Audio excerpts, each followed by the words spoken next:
IVM. $100. That's all it takes to begin your journey with Bitcoin and Ethereum. No, really. With CoinSwitch, you can start investing in over 100 cryptocurrencies with just 100 rupees. On top of that, there are zero charges for deposits and withdrawals, so you can trade, buy, sell, however and whenever you want. All of this, plus their extremely intuitive interface, makes CoinSwitch the perfect app for beginners in the crypto space. But don't take my word for it. Just download CoinSwitch for free and try it out for yourself. If you'd like more information on cryptocurrencies, tune into A Show About Crypto with me, Rohan Joshi, my new adventure on IVM Podcasts. CoinSwitch, kuch to badlega.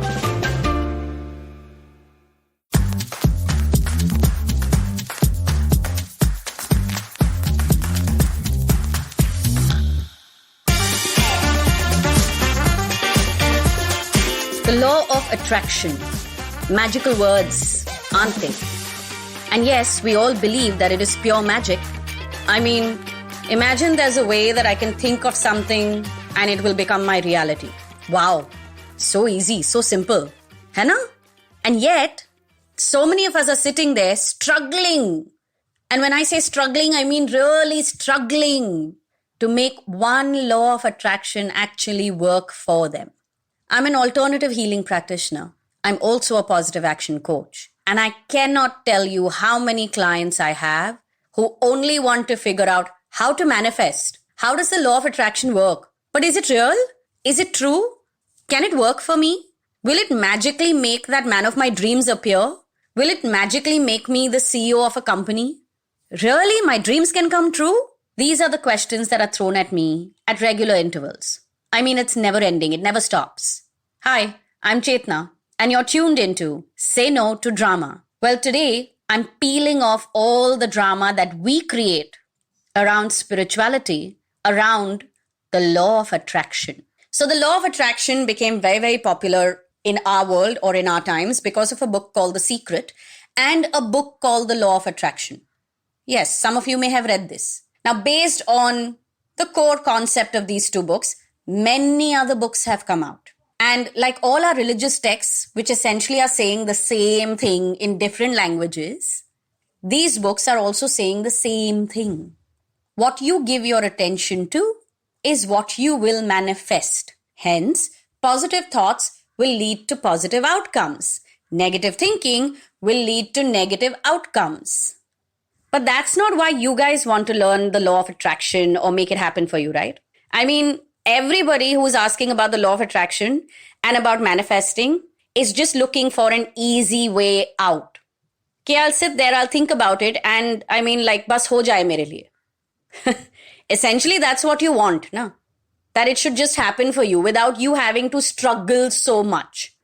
Well, if you term general hard work also as struggle, then my friend, you have an issue in your entire belief system, in your entire thinking, in your attitude towards life. And no law of attraction or even of Mother Nature can help you. So first, let's fix your belief system.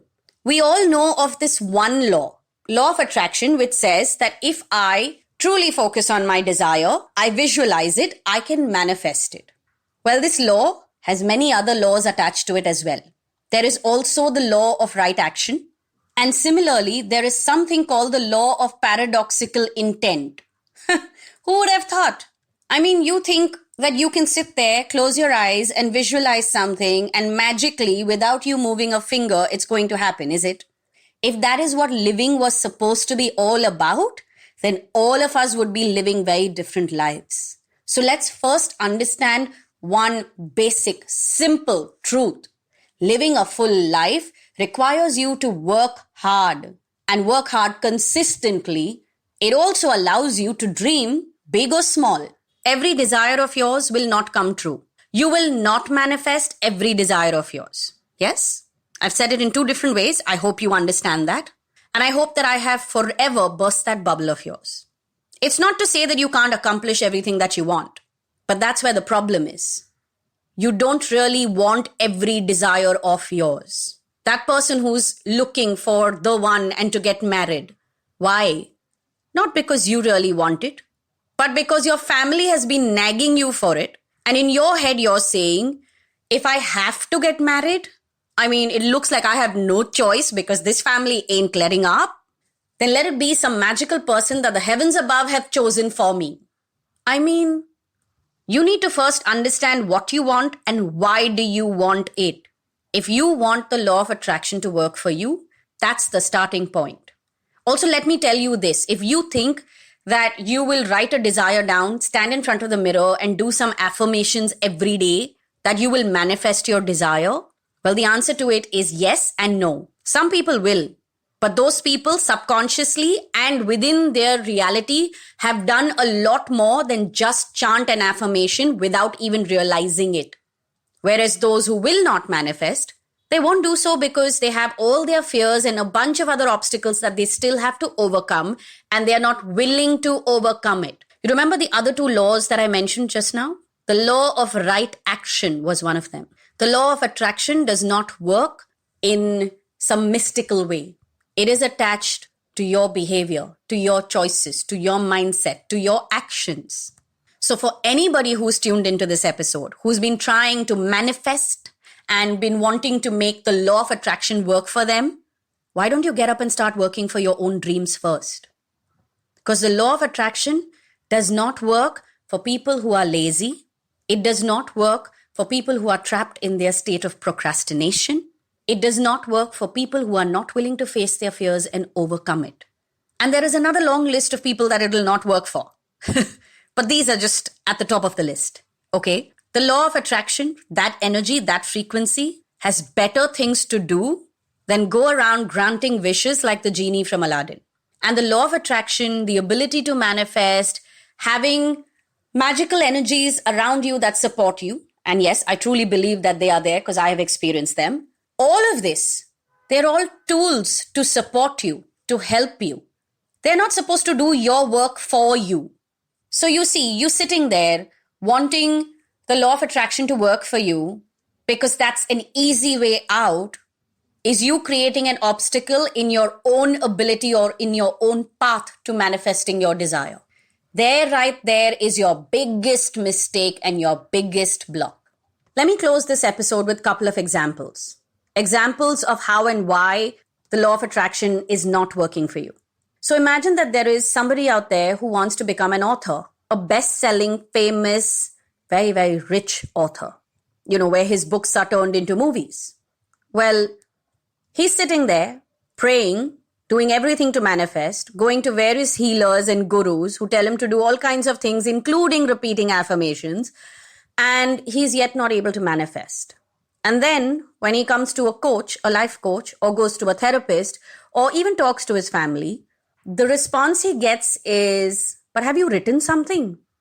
Are you writing? Have you been published anywhere? Are you a writer? And his answer to all these questions are no, I've not written anything yet, but I want to.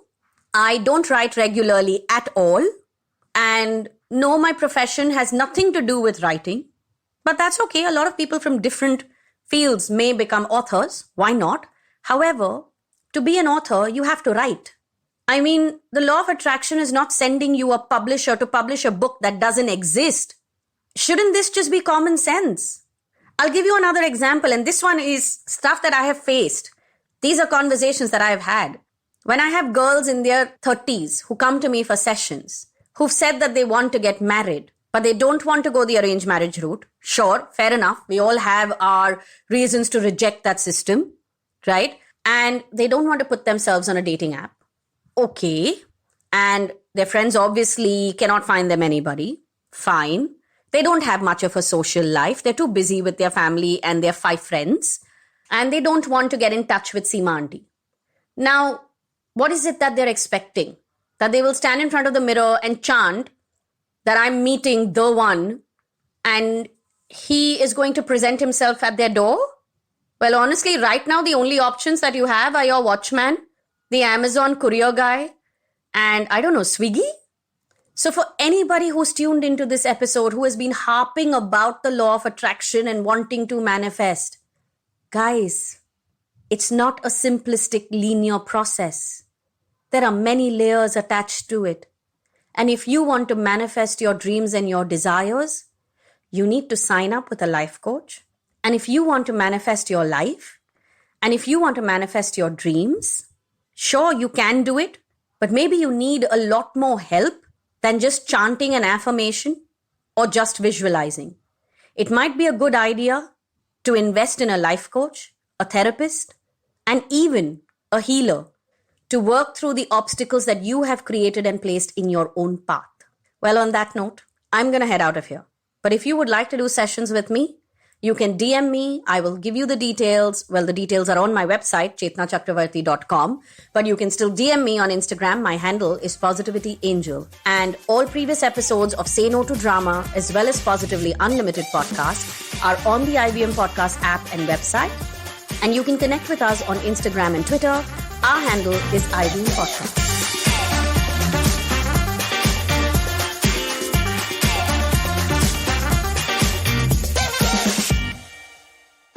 Hey everybody, it's been another great week on the IVM Podcast Network. On Cyrus is joined by two youth leaders from the United Nations We the Change campaign, Akhilesh Anil Kumar and Garvita Gulhati. They talk about why plastic and water are the major issues that need attention immediately. On the Wire Talks, author and journalist Pallavi Iyer tells Siddharth about her latest book, Orienting, an Indian in Japan. On KBCD, we meet entrepreneur Manish Vyas, who talks to Farhad and Sunetra about the world of queer-owned businesses and the challenges they face. On Tere Mere Raaste, Keshav takes us to India's biggest man-made lake, Bhopal Tal. And on Yuddha, we discuss how Akbar's fury led to creating a world-changing empire for the Mughals. Do follow us on social media. We're IVM Podcast on Twitter, Facebook, Instagram, and LinkedIn. And remember, if you're enjoying this show or any of our others for that matter, please do tell a friend. We really appreciate you spreading this. Word of mouth helps a lot. And finally, this week, we'd like to thank our sponsors, Cred, Bank of Baroda, Quarter, CoinSwitch, Kuber, Slay Coffee, and Intel. We really appreciate the support. Hi everybody, just wanted to ask everyone for a quick favor. We're running a brand survey right now and would really appreciate it if you could let us know what you think about the advertising on IVM. Go to ivmpodcast.com/survey and do let us know. As part of this, we'll be selecting 10 random participants and sending them some IVM swag, so do fill out those surveys.